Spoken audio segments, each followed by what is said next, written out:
Muy buenas tardes, amigas y amigos de todo Puerto Rico y la región sureste que nos escuchan por Caribe 106.5 FM. Esta es la W293DE, Caribe 106.5 FM, que transmite desde la ciudad de Guayama, Puerto Rico. Les saluda el doctor Alexis Tirado Rivera y les doy la más cordial bienvenida a este su programa Magazine Cultural, edición para hoy viernes. En la tarde de hoy tengo de invitado al padre Jesús Alberto Rangel, quien es el párroco de la parroquia San Pedro y San Pablo de la comunidad Jobos de Guayama, y con él vamos a estar dialogando sobre el tema de Venezuela, su situación actual. Vamos a estar haciendo un repaso interesante sobre la situación hoy día en Venezuela y obviamente también vamos a ver los asuntos que están ocurriendo en estos días, esas tensiones entre Venezuela y los Estados Unidos desde el punto de vista del padre Jesús Alberto Rangel.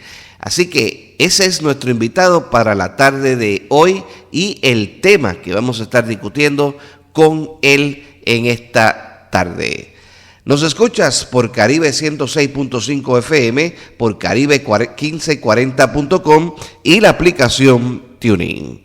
Hacemos nuestra primera pausa del día y regresamos con el padre Jesús Alberto Rangel y hablamos sobre Venezuela. Regresamos en breve.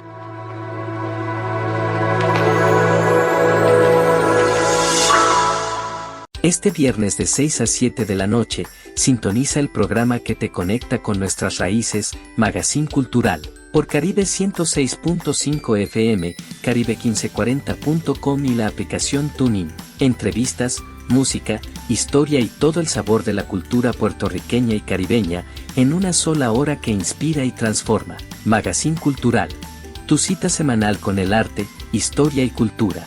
Produce Carla Betancourt y moderado por el Dr. Alexis Tirado Rivera, por Caribe 106.5 FM, la voz de la región.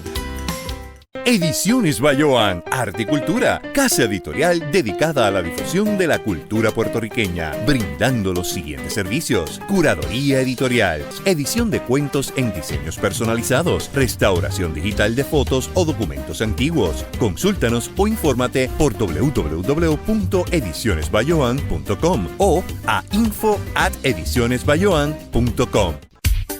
Supply Center and Party Shop para tu fiesta de cumpleaños, boda o aniversario. Regalos, detalles, souvenirs de Puerto Rico y Guayama, envoltura de regalos, catálogo de materiales de oficina y escolar. Para los maestros, material didáctico. School Supply Center and Party Shop, una empresa guayamesa. Calle Calimano frente a la Plaza de Recreo en Guayama. De lunes a viernes de 8:30 de la mañana a 5 de la tarde. Sábados hasta las 4 de la tarde.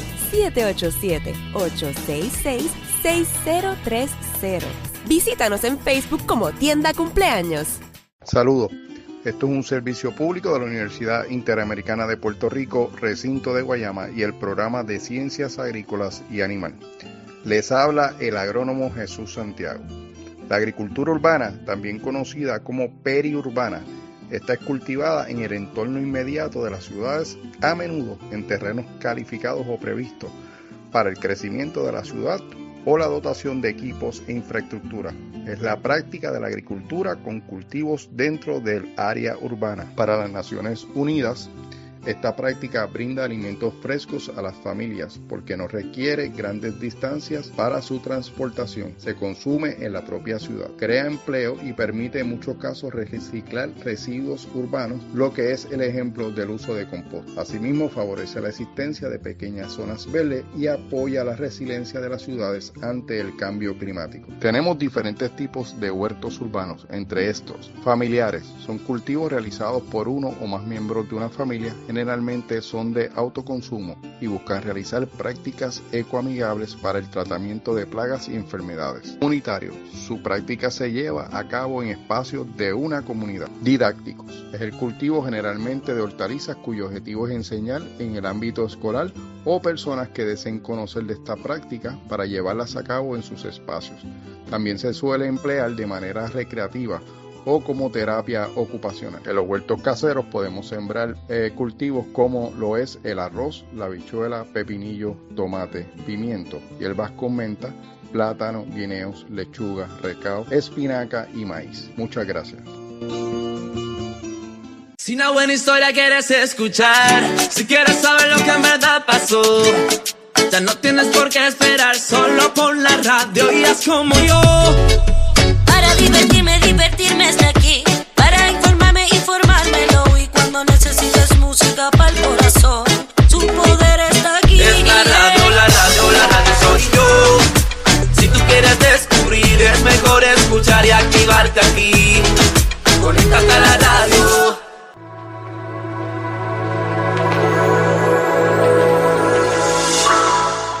Regresamos nuevamente a este su programa Magazine Cultural, edición para hoy viernes. En la tarde de hoy tengo de invitado al padre Jesús Alberto Rangel Calderón.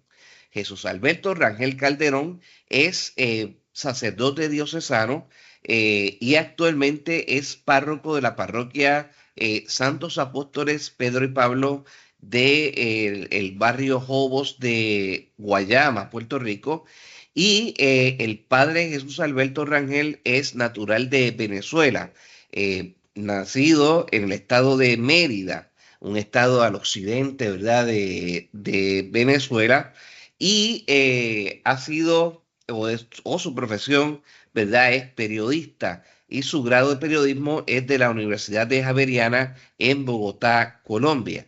De hecho, cabe señalar que el sacerdote Rangel Calderón, padre Rangel Calderón, lleva en Puerto Rico aproximadamente 14 años aquí en la isla, y hace ya unos cuantos años pues, se desempeña como sacerdote de la parroquia o párroco de la parroquia Santos Apóstoles Pedro y Pablo de Guayama, Puerto Rico, en la comunidad de Jobos. Dicho sea de paso, más adelante vamos a estar dialogando con él sobre la parroquia Santos Apóstoles Pedro y Pablo, no tan extensamente, eso lo vamos a dejar para otro programa, pero sí este año cabe resaltar que cumplen 20 años, ¿verdad?, como comunidad parroquial ahí en el barrio Jobos de Guayama.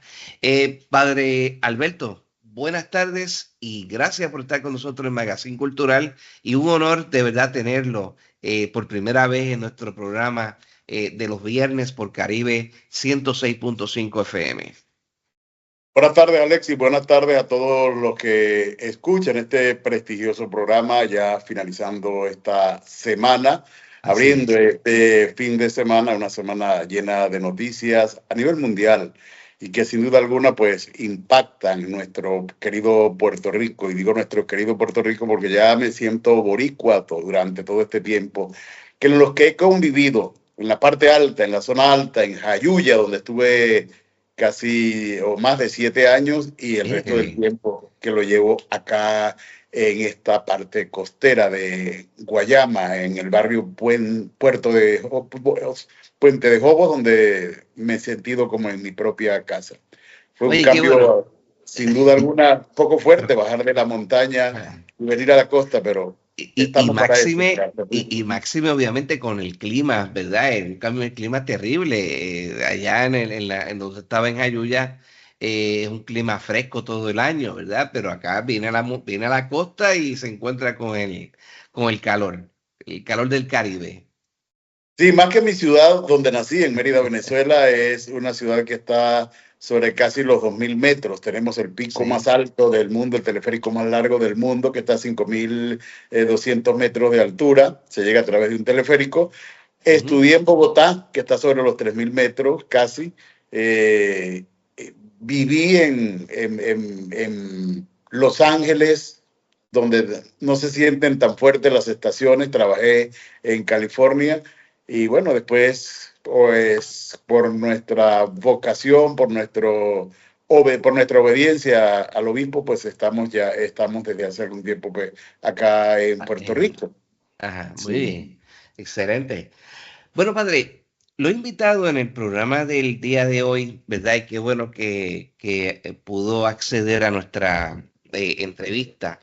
Y es que nos interesa conocer, ¿verdad? Muy a fondo un poco sobre la situación que está ocurriendo en su país de Venezuela. Venezuela ha estado, ¿verdad?, en la palestra internacional, las noticias, ¿verdad?, de carácter internacional, por las cuestiones, por un lado, el asunto obviamente del gobierno de Nicolás Maduro, presidente Maduro, que hubo pues unas elecciones en verano pasado, y esas elecciones pues fueron llenas de irregularidades, ¿no? Al final del camino, al final de cuentas, y eso pues ha llevado también a varias naciones latinoamericanas a no reconocer obviamente el resultado de ese evento allí en el país de Venezuela.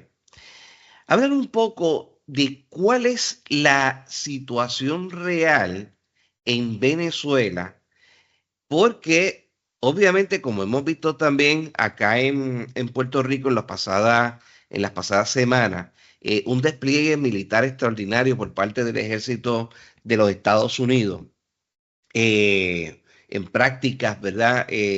Alegadas prácticas militares en el Caribe, en el Mar Caribe, y que alegadamente, pues eso pues, es para, ¿verdad? Un poco buscar la manera de ir hacia el presidente Maduro. Pero vamos a ver, vamos a hablar un poco sobre esta cuestión en realidad. ¿Qué es lo que está pasando en Venezuela actualmente por las noticias que le llegan a usted y los familiares, obviamente, que hablan con usted diariamente?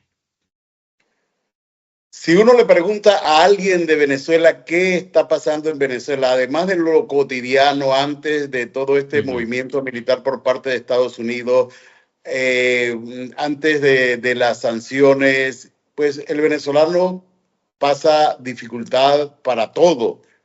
La salud ha ido disminuyendo, el servicio de salud que era gratuita, la educación. Desde que comenzó este régimen de gobierno a comienzos del siglo XXI, pues a finales del siglo XX, ya pues todo fue cambiando hasta un punto en que todo se ha ido deteriorando totalmente. El venezolano ha salido en diversas formas a protestar. Se han realizado múltiples elecciones. Las únicas elecciones que el régimen actual ha ganado fueron las primeras, las que en 1998 ganó Hugo Rafael Chávez Frías, con una serie de compromisos y pactos que había hecho previamente, con los cuales se comprometía a no modificar para nada la Constitución Nacional de Venezuela, que desde 1961 regía todas las leyes dentro de Venezuela y todos los derechos. Chávez, al año de haber tomado posesión, inmediatamente convoca una constitución. El país venía atravesando por una serie de situaciones de corrupción, de inseguridad, de todo esto, que lleva a que Chávez se presente como una alternativa, aunque previo a eso, desde 1992 había habido esa intentona golpista que en su momento pues fue por el mismo ejército y por el presidente de entonces, Carlos Andrés Pérez, ya muerto, quien logró sofocar todas esas intentonas golpistas. Sin embargo, el pueblo vio en Chávez como esa oportunidad de salir, pero después Chávez, al convocar a una nueva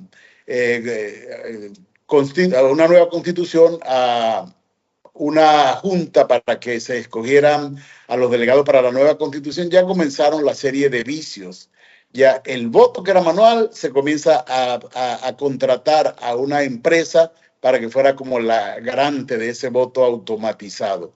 El pueblo comienza a vivir elección tras elección y curiosamente todas las va a ganar el régimen, aun cuando en el 2002 ya hubo la gran manifestación que llevó a Chávez a una renuncia que él reconoció públicamente, que en cualquier red social se puede buscar y se encuentra cómo Chávez manifiesta, o el que era encargado en aquel momento de la Casa Militar reconoce la renuncia de Chávez.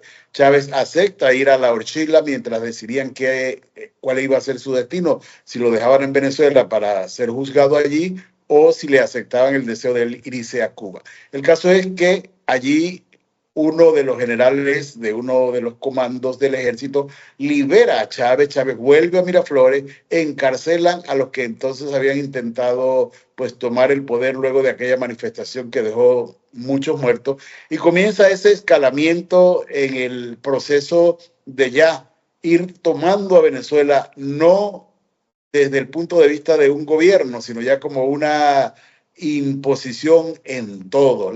Los sistemas comienzan a colapsar, la salud comienza a verse, la calidad de la salud comienza a disminuir, la calidad de la educación comienza a disminuir, el éxodo de los venezolanos que comienza no desde ahora, no desde que Maduro es presidente, desde que Chávez es presidente, desde el 2002 cuando se da aquel retorno de Chávez al poder, pues la mayoría de los que se fueron de Venezuela fueron los ingenieros que manejaban la central petrolera, la PDVSA, y se fueron a establecer en Canadá, y allí pues la empresa petrolera comenzó a sufrir un desgaste total hasta el punto de vista que aun cuando el barril de petróleo alcanzó los puntos más altos en venta, pues Venezuela no lograba producir la cantidad por la falta de personal calificado. Traen personal de Rusia, traen personal de China,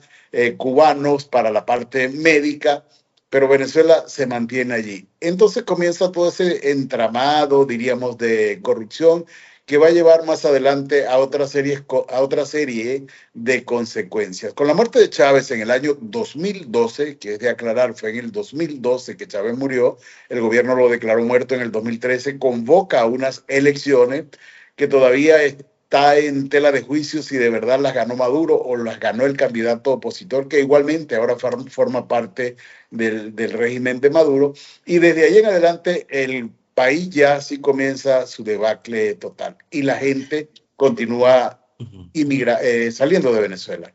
Oye, una pregunta, padre. Obviamente, ¿verdad? Uno puede, pues, estar, ¿verdad? Estudiar la figura de Hugo Rafael Chávez Frías, ¿verdad? Una figura interesantísima, ¿no? En la política y en la milicia venezolana. Él era parte activo antes de ser presidente de las milicias, ¿correcto? Sí, ya desde los cuarteles él tenía su movimiento, el Bolívar 2000 se llamaba su movimiento. Sí, correcto.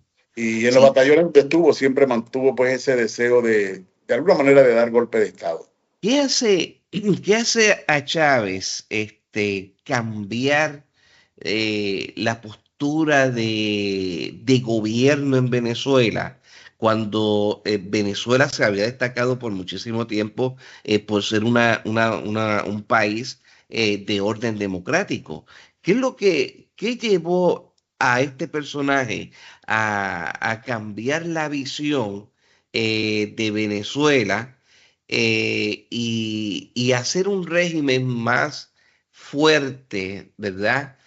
O establecer un gobierno más fuerte de lo que se tenía hasta ese momento? ¿Qué usted piensa? ¿Cómo usted ve eso? La Constitución de 1961 establecía que el mandato era de 5 años y si alguien se quería reelegir tenía que esperar 2 periodos, es decir, tenía que esperar 10 años para volverse a reelegir. No había la reelección inmediata. ¿Qué es lo que hace Chávez cuando cambia la Constitución de la República de Venezuela? Ajá. Chávez lo primero que establece es que el mandato es de 6 años. Y que el presidente puede reelegirse inmediatamente. No tiene que esperar los 10 años, sino puede reelegirse inmediatamente. Es decir, plantea una reelección indefinida, que es lo que lleva a toda esta situación en la cual estamos viviendo. Una vez que ya logra su objetivo, una vez que supera la crisis en la que se vio muy seriamente comprometido en el 2002, cuando, le repito, existen evidencias de que firmó su renuncia ante la presión del pueblo, ya el gobierno comienza a dar otro viraje. Ya la democracia que se ostentaba en Venezuela comienza a verse fracturada. Las personas comienzan a ir presas por el simple hecho de creer y de pensar diferente a lo que el gobierno del momento establece.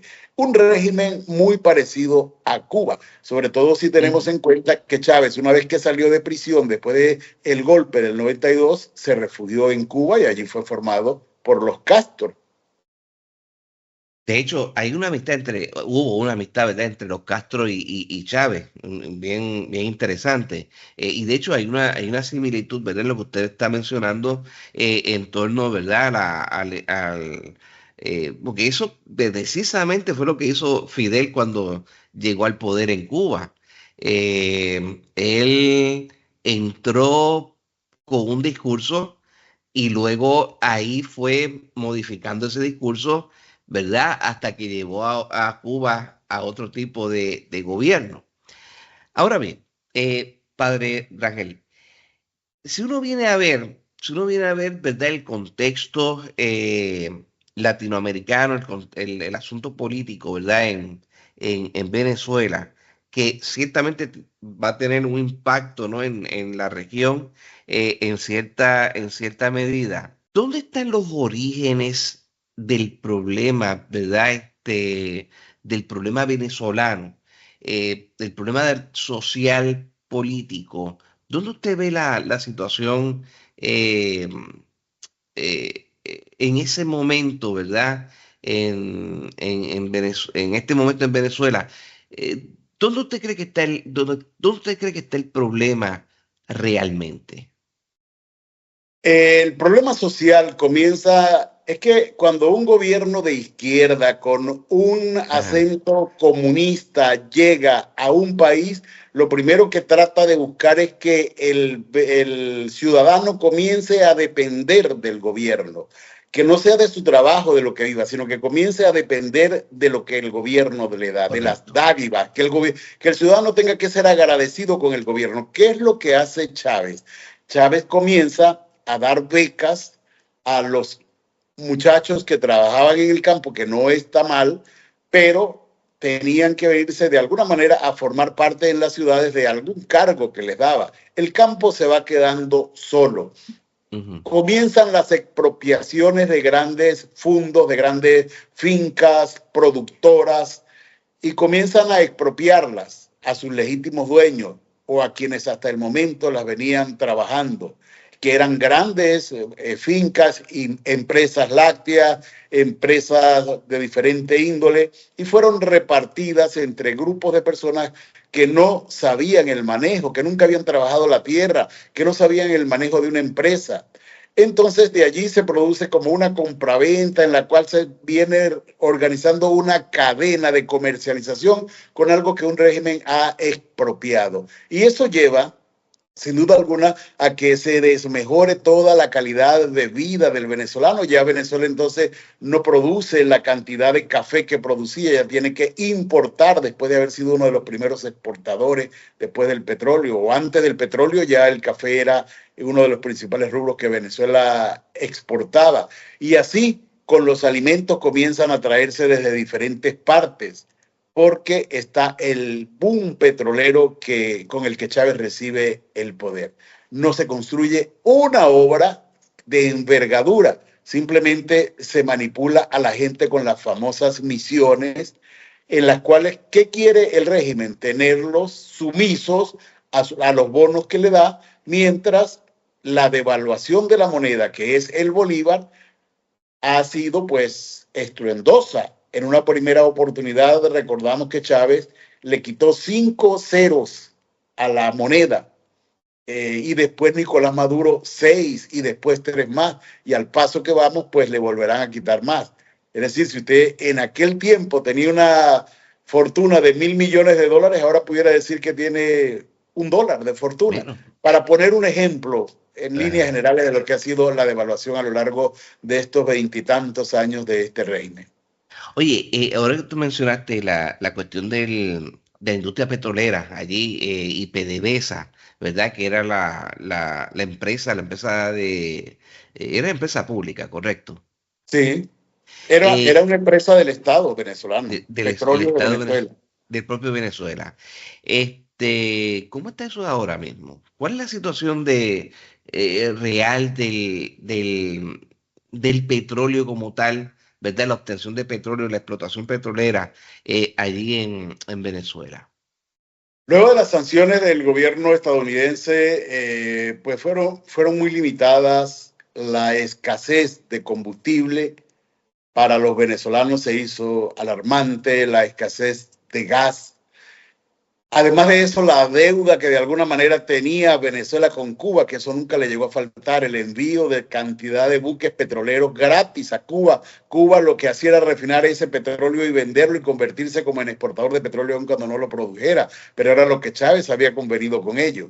La situación en cuanto a al personal técnico para manejar la industria petrolera en Venezuela, pues se hizo bastante caótica, como te decía, pues en el 2002, cuando Chávez expulsó o sacó de la industria petrolera a quienes la venían manejando y que llegó, recordemos que Venezuela fue la fundadora de la Organización de Países Exportadores de Petróleo. Allí podemos ver entonces la meritocracia de la gente que estaba dentro de la industria petrolera. Pero las decisiones mal tomadas llevaron a que el hombre votara a toda esta gente y entonces PDVSA comienza a ser manejada por personas que no tenían la mínima conciencia de cómo se manejaba una industria de tal magnitud. La crisis llegó a un límite que de los miles de barriles que se, de millones, de los miles de millones de barriles que se producían diariamente, pues ya no producen ni un 10%, ni un 5%. Wow.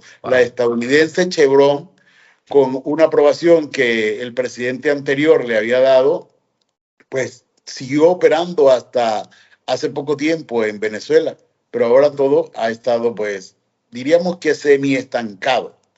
Los demás países, pues, no se atreven, no pueden, porque recibirían sanciones también de Estados Unidos.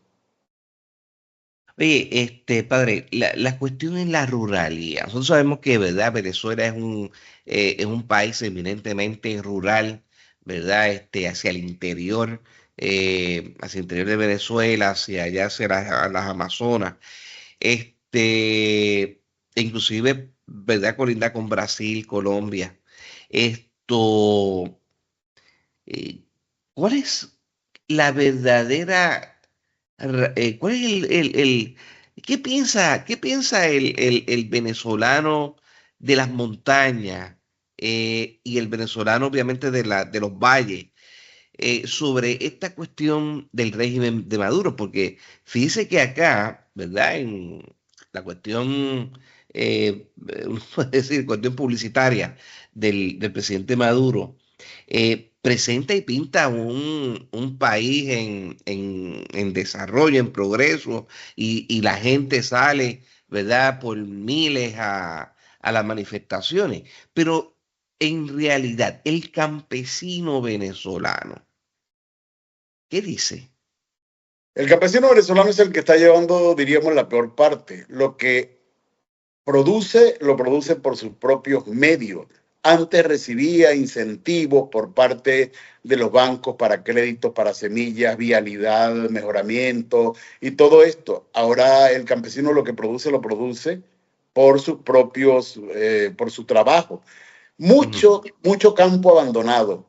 Recordemos que hay más de 8 millones de venezolanos que están fuera del país, que han dejado campos, que han dejado tierras, que viven fuera para tratar de que sus familias sigan subsistiendo en Venezuela. Lo que observamos y lo que se puede observar cuando hay periodos de Semana Santa, vacaciones, verano, carnavales, etcétera, Navidad, pues ese movimiento que se observa no es porque se produzca en el país todo, sino que esos 8 millones de venezolanos que estamos fuera, de alguna manera, pues enviamos remesas a nuestros familiares y es con las remesas con lo cual se puede ver todo aquello. De otra manera, pues no se pudiera ver lo que se está viendo. Lo que se está mostrando es un país que no es del todo verdad, pero tampoco es del todo mentira.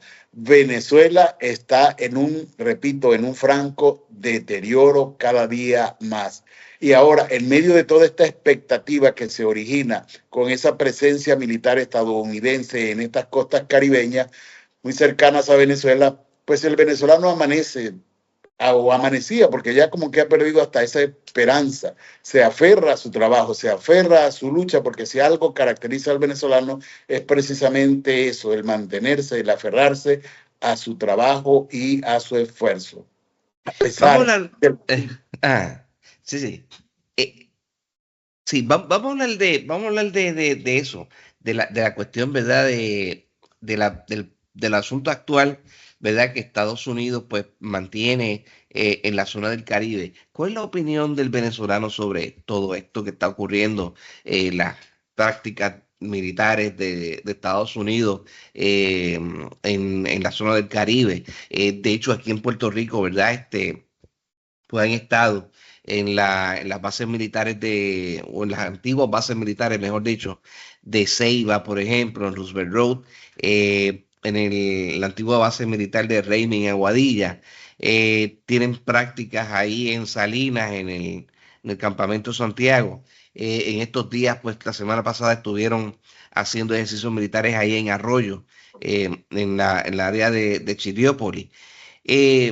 Pero también hay que destacar que cerca de las costas de Venezuela, pues hay unos portaaviones, ¿verdad? Hay una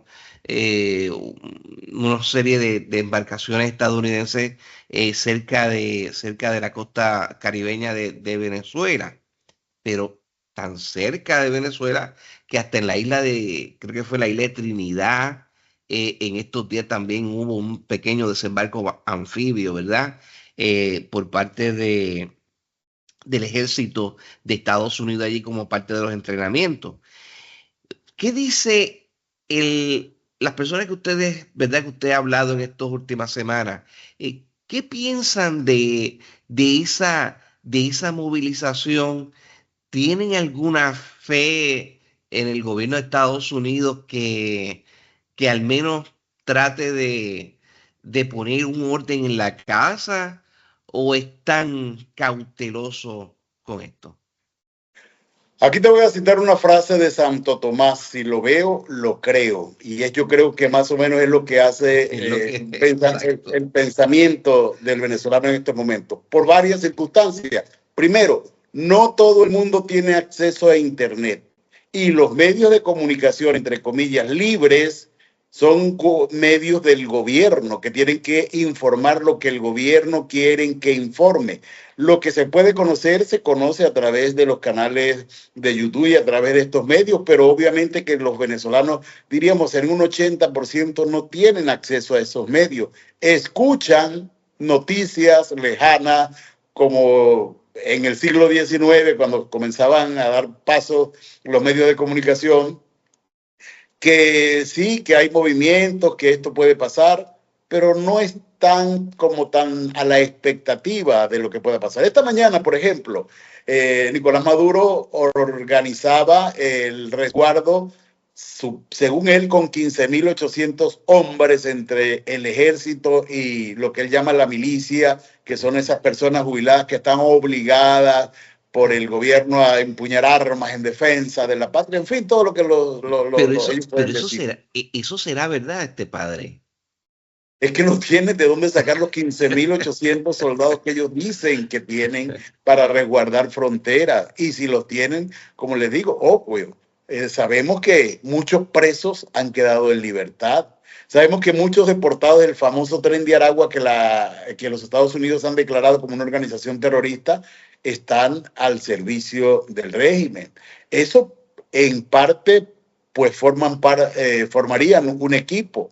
Pero el venezolano, para concretar la pregunta, el venezolano, la fe que mantiene cuando vea que las cuestiones se están haciendo realidades, porque el venezolano salió masivamente el año pasado, el 28 de julio, a votar en unas elecciones que no tenía ninguna posibilidad de que fuera transparente, pero que sin embargo, gracias a cerebros pensantes, lograron demostrar que Venezuela le había dicho un no rotundo al gobierno actual, que 7 millones, más de 7 millones habían votado en contra del gobierno y unas 3 millones, casi ni siquiera apuraditos los 3 millones, llegaron a decir que estaban de acuerdo con el actual gobierno. El gobierno nunca muestra resultados, se mantiene en el poder y es entonces cuando no existe el reconocimiento por parte de muchos países del mundo, a excepción de los que ya sabemos, los amiguitos de siempre, por conveniencia se mantiene. Pero para el venezolano, como te digo, no tiene la oportunidad de informarse acerca de todo esto que usted y yo sabemos, que estamos viendo, que estamos monitoreando. No lo tienen, no tienen ese, y por lo tanto, pues como que no hay esa esperanza. Sí creen en una posibilidad, sí creen en alguien que lideró un proceso para liberar a Venezuela, sí creen en ese mensaje positivo que reciben, pero como que comienzan a enfriarse, y es precisamente lo que el gobierno quiere, porque no hay acciones. Obviamente que ningún venezolano quisiera una invasión, simplemente quisiera una salida ya no sería tan democrática, pero una salida negociada o como fuera, pero que se le devolviera la libertad a Venezuela, que la cantidad de personas que tuvieron que salir para diferentes países pudieran volver, recuperar sus tierras, sus casas, su familia. Volver a ese país y trabajar, porque el venezolano es una persona que se caracteriza por eso. ¿Cuántos venezolanos, por ejemplo, en Chile han logrado convalidar sus títulos? En España, ¿cuántos médicos venezolanos hay trabajando en España, en Chile, en Argentina? En Estados Unidos no diríamos que muchos por el idioma, pero sí, ¿cuántos? 2.000 ingenieros venezolanos están en Canadá trabajando en la industria petrolera. Médicos venezolanos en otros países, mientras que Venezuela está en una situación paupérrima en todo lo que tiene que ver con salud, con educación, con la industria petrolera, en fin, con todo, pues.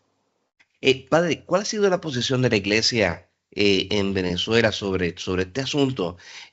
Obviamente también el año pasado hay que señalar un detalle bien interesante, que se había propuesto al Papa Francisco, en paz descanse, se había propuesto como uno de los garantes, ¿verdad? Para buscar una solución, una salida al problema del presidente Maduro, ¿verdad? Y luego de la elección, pero eso se quedó en nada, ¿verdad? Y las propuestas que se habían hecho para que otros países pudieran entonces entrar a buscar esa salida, esas negociaciones que eran necesarias. Actualmente, ¿cuál es la posición de la iglesia sobre el asunto de Venezuela? Pero la iglesia, en primer lugar, se mantiene con su pueblo. En ningún momento el Papa se va a ofrecer a mediar en un conflicto, porque estaría a favor de unos, lo verían, aunque no estaría, sino lo vería la gente a favor de uno, y el Papa es el Papa de la Iglesia Universal, de la Iglesia Católica. Los obispos en las diócesis lo manejan de igual manera. La Conferencia Episcopal Venezolana en cada una de sus reuniones siempre exhorta, llama, invita, se ofrece al diálogo para ser mediadora.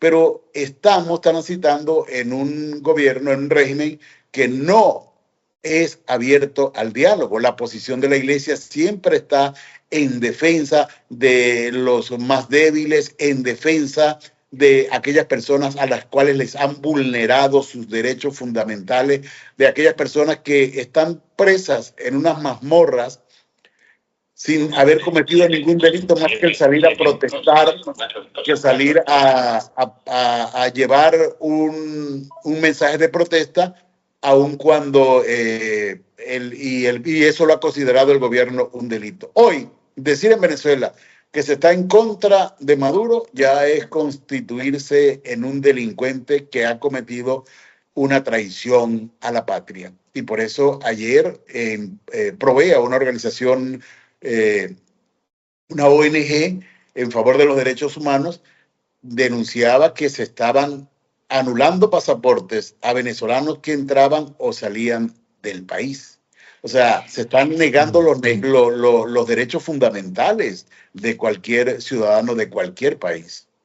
De hecho, ahora que usted menciona Nicolás Maduro, ¿cómo llega Maduro al poder?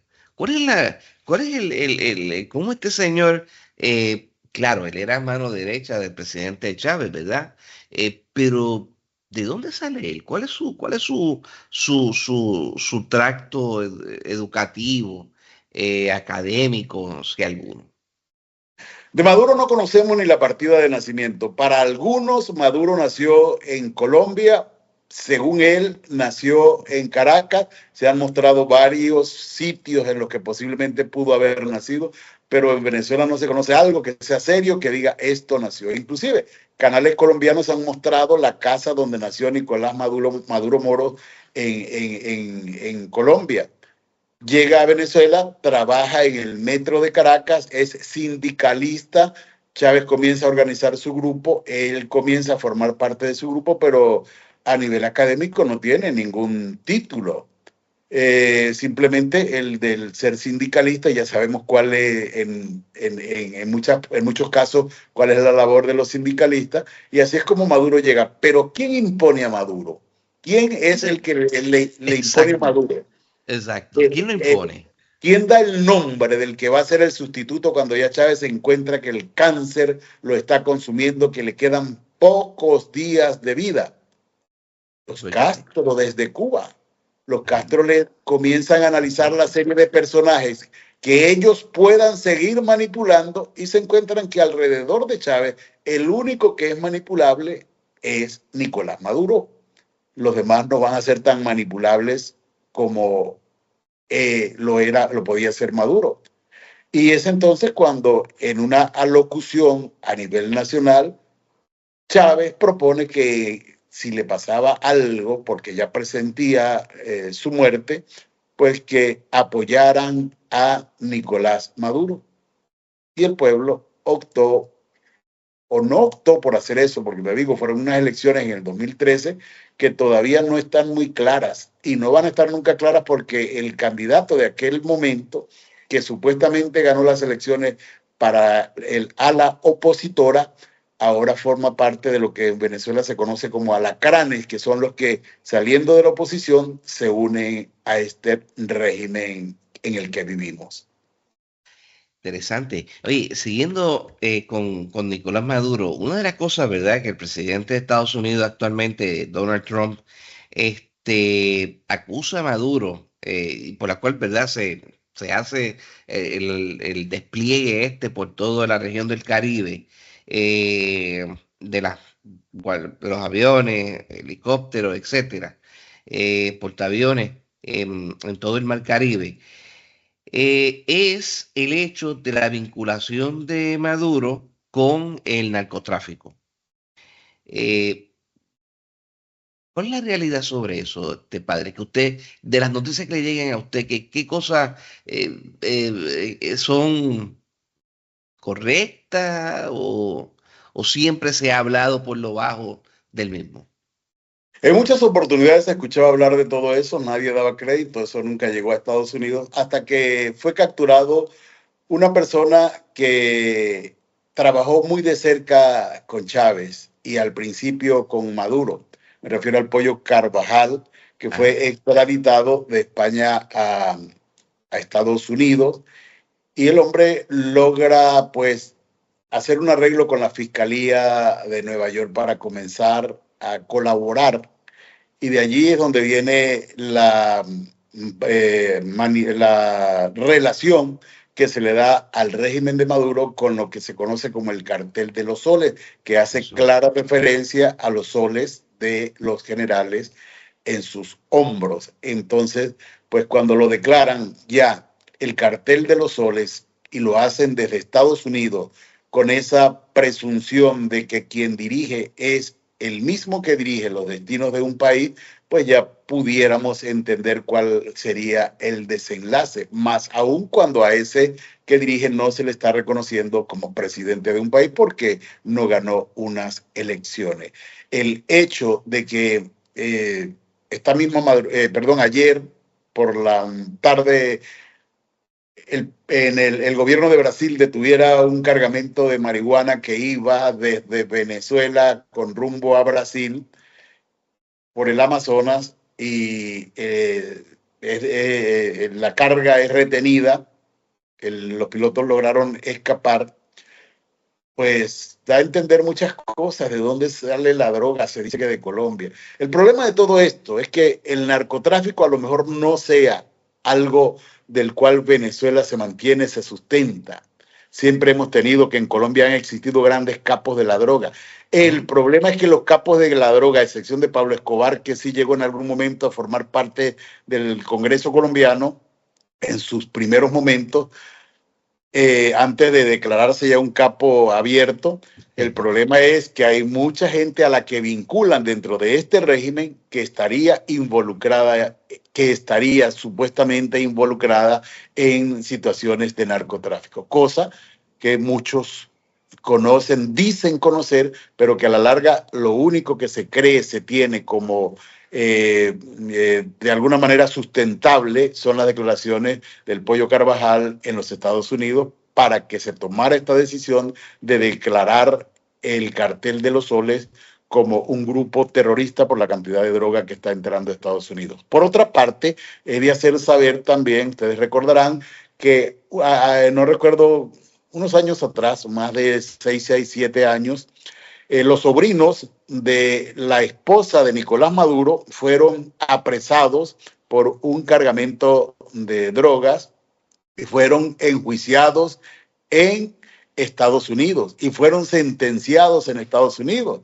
Recordarán ustedes que hace poco con el presidente anterior, Biden, se hizo un intercambio de prisioneros y entregó a aquellos que habían sido llevados presos por narcotraficantes a cambio de unos que inocentes habían sido hechos presos en Venezuela por parte del gobierno de Nicolás Maduro. Esa es la situación que se está viviendo y pues el gobierno norteamericano tiene sus bases para creer en todo esto y en esta situación que se está presentando.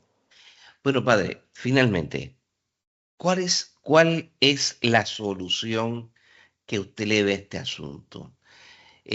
La solución pudiera estar en la intervención militar de Estados Unidos, de hecho, sea de paso. Hay que hacer un paréntesis aquí. En toda la historia, Estados Unidos no se ha atrevido a meterse en Venezuela. No. ¿Y qué solución usted le ve? ¿La vía diplomática? ¿Hay alguna voluntad por parte de Venezuela, el gobierno de Venezuela, para atender la crisis que ellos mismos obviamente han provocado allí? La solución a todo este conflicto sería, en primer lugar, la renuncia del presidente, repito, que no fue electo en los últimos comicios, el que mantiene el poder en Venezuela, la renuncia, la convocatoria a elecciones o el reconocer legales las elecciones, que fueron legales desde todo punto de vista, del 28 de julio del 2024, y de inmediato permitir que Edmundo González tome posesión del país. Esa, sin duda alguna, sería la solución. Una intervención va a alargar. La cuestión no es que en Estados Unidos intervenga como en Panamá en el 89 con Noriega. La situación es que los intereses de Venezuela están ahora en manos de los rusos, en manos de los iraníes que siguen extrayendo el uranio del Amazonas para llevárselo allá. La situación es el día después, los días después, pero algo tiene que pasar, porque no creo que el presidente de los Estados Unidos esté invirtiendo todo este tiempo, todo este dinero para salir adelante y que Maduro siga allí en su puesto mientras el venezolano sigue huyendo, otros muriendo en las cárceles y otros pues muriendo de hambre o víctimas de cualquier enfermedad o presos políticos en una mazmorra donde no tienen la oportunidad ni de ver el sol por no pensar igual que este régimen. Oye, te trae la figura ahora de Edmundo González y Corina Machado. Edmundo González y Corina Machado, obviamente Edmundo González había sido un diplomático, ¿verdad? Venezolano. Corina, pues un líder político, creo que estuvo en el Congreso también, de Venezuela en un momento dado. Ellos dos tienen ese apoyo bueno, el apoyo lo tienen, pero tienen esa capacidad de unir a Venezuela y levantar nuevamente este país. Más de 7 millones de venezolanos de los 10 que tuvieron la oportunidad de votar en el 2024, en el 28 de julio, dijeron que sí. Y fue María Corina Machado la mujer que recorrió 23 estados de Venezuela, no tan cerquita como si estuviéramos hablando de Puerto Rico, claro, en carro, porque no le permitían usar aviones, sorteando caminos verdes porque las alcabalas del gobierno no la dejaban llegar a los determinados lugares, quitándoles las tarimas donde se iban a montar. Y sin embargo, logra aglutinar multitudes en torno a esa gran figura. A ella la inhabilitaron para que no pudiera ser candidata. Coloca a una señora llamada Corina Lloris para que fuera su candidata. También se la inhabilitan, una profesora universitaria de una gran trayectoria. Edmundo González, que le permitieron inscribirse como independiente, a la final María Corina Machado lo toma y el gobierno no tuvo para dónde irse y acepta a Edmundo González. La cantidad de venezolanos que votaron están dándole el apoyo. Obviamente que ha pasado tanto tiempo, María Corina ha tenido que mantenerse en la clandestinidad, pues todo su equipo prácticamente está preso. Los que estaban refugiados en la embajada, primero que era de Argentina, después Brasil la tomó bajo custodia cuando Venezuela rompió relaciones con Argentina, fueron evacuados en una operación llamada la Operación Guacamaya, allí en la nariz de los del gobierno venezolano, y fueron sacados del país. Entonces, ella, pienso, sigue aglutinando esas mayorías. Claro que no faltan dentro de la misma oposición personas que quieran buscar prebenda y en estos momentos aprovecharse de toda esta situación para tratar de salir airosos, proponiendo sus nombres para un eventual cambio de régimen, como lo trató de proponer el expresidente Zapatero de España, que no es venezolano, que simplemente lo que ha hecho es sacarle el dinero que le pertenece a los venezolanos, que se ha construido una gran fortuna al hacerse asesor de Maduro y que va siempre a proponer soluciones que vayan a favorecer al gobierno, nunca al pueblo venezolano. Yo pienso que la mejor solución es que este régimen entregue el poder sin derramamiento de sangre, sin intervención, que este régimen entregue el poder y se permita entonces que el pueblo venezolano decida como en la democracia, que salgamos por fin de esta noche oscura que tantos años ha pasado, porque los venezolanos que hoy tienen 25, 26, 30 años nacieron y se formaron escuchando un discurso insultante desde todos los puntos de vista de Hugo Chávez Frías y que lo continuaron con Nicolás Maduro y las personas que le rodean. Bueno, excelente. Una conversación que hemos tenido, padre, sobre el asunto de Venezuela. Yo creo que hemos ¿verdad? Atendido gran parte, ¿no? del problema venezolano muy bien. Y yo espero, ¿verdad? Que por el bien de Venezuela y por el bien de su gente, este asunto se resuelva lo antes posible, ¿verdad? O haya por lo menos una cercanía a esa resolución, porque a la verdad el caso es que Venezuela no puede seguir en la forma en que está. Venezuela era uno de los países más prósperos de la región de Sudamérica y realmente pues no es ni ni una quinta parte de lo que era hace algunos 30 años aproximadamente. Y tiene los recursos para volverlo a hacer. Y finalmente, claro, no podría despedirme sin recordarles un acontecimiento que Venezuela se prepara para vivir, los que estamos fuera y los que están allá. Es la canonización de dos grandes santos venezolanos. Un médico que desde su muerte en 1919 ya el pueblo venezolano lo declaró santo.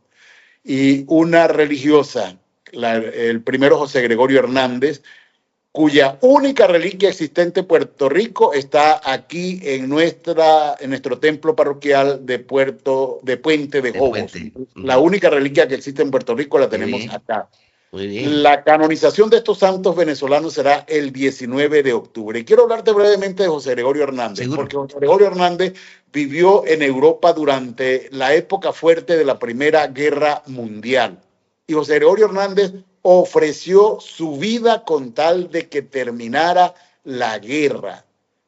Después de todo eso, José Gregorio se fue, cuando está en Caracas, se dedica a visitar personas enfermas y como no tenían recursos estamos hablando de 1919, no tenían recursos para comprar los medicamentos, él salía a las farmacias a comprarles los medicamentos. Como dato curioso, en ese tiempo, para 1919, en Caracas no habían muchos coches, habían unos 4 o 5 vehículos. Uno de ellos golpeó a José Gregorio Hernández cuando salía de visitar a un enfermo e iba a la farmacia a comprar los medicamentos, y José Gregorio Hernández murió. Pero cuando murió, el 28 de julio del año 1919.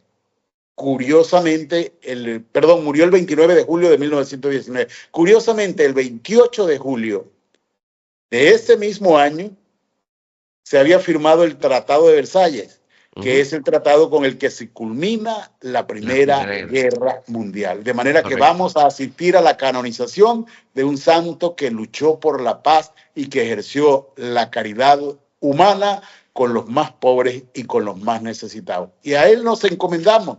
Este 19 de octubre estaremos en Roma en esta celebración y les pedimos a ustedes que nos acompañen con la oración. Excelente. Padre, también hay otro acontecimiento de la iglesia de ahí de San Pedro y San Pablo. Este año cumple 20 años. Los primeros 20 años es la última parroquia que se ha fundado en la diócesis de Ponce, la única que fundó Monseñor Félix Lázaro, y el 27 de noviembre de este año, pues cumplimos nuestros primeros 20 años. La diócesis cumple el centenario, se celebra en noviembre, cuando ya serían 101 años, porque el centenario fue el año pasado, pero se tuvo que cambiar por el Congreso Americano Misionero que se estaba desarrollando en la isla. Ahora son 101 años, pero vamos a celebrar ese jubileo. Y unido a eso, nuestros 20 años, para lo cual invitamos a todos nuestros hermanos de Guayama a unirnos en esta celebración que será por todo lo alto. Más adelante le daremos más detalles de todo esto. Así es. Excelente. Bueno, padre, gracias por estar con nosotros en Magazine Cultural, y este programa está siempre a su orden. Gracias, muchísimas gracias.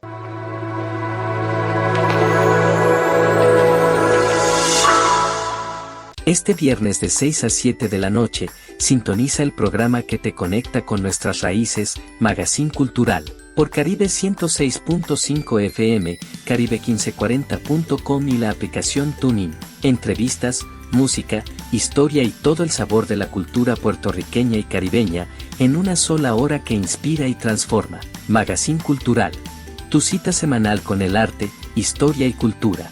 Produce Carla Betancourt y moderado por el Dr. Alexis Tirado Rivera, por Caribe 106.5 FM, La Voz de la Región. Ediciones Bayoán, Arte y Cultura, casa editorial dedicada a la difusión de la cultura puertorriqueña, brindando los siguientes servicios: curaduría editorial, edición de cuentos en diseños personalizados, restauración digital de fotos o documentos antiguos. Consúltanos o infórmate por www.edicionesbayoán.com o a info@edicionesbayoán.com.